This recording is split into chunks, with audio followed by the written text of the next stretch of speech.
Labą dieną. Kretingos rajono Salantų gimnazija įsijungia į konkursą Sveikuoliai šaunuoliai projekto Sveikatiada. Aš 6 B klasės auklėtoja šiandien gaminsiu sveikuoliškas pikantiškas salotas. Tam reikia morkų, razinų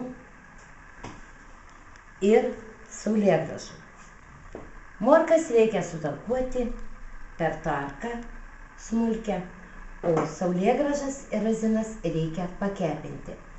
Dėl to dedu aš saulėgrąžas kepinti. Jos kepinamos tol, kol parūsta.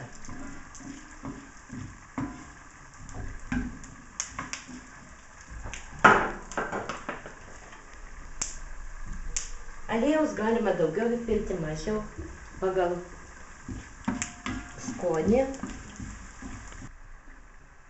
Kai saulėgrąžos parūsta, tada dedame pagal skonį razinų ir jas kepiname tol, kol jos papurksta.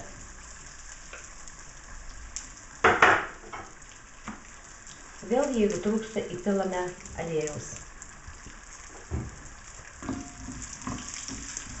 Gavome jau masę saulėgrąžų ir razinų ir visą karštą užpilame į lėkštutę ant morkų.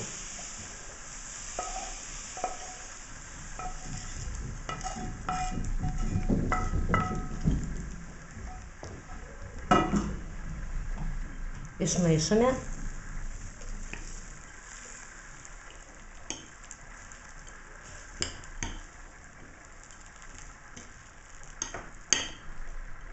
Štai jau paruoštos salotos ir dabar aš perduodu estafetę ir metu iššūkį savo auklėtiniai 6 B klasės mokiniai Faustai.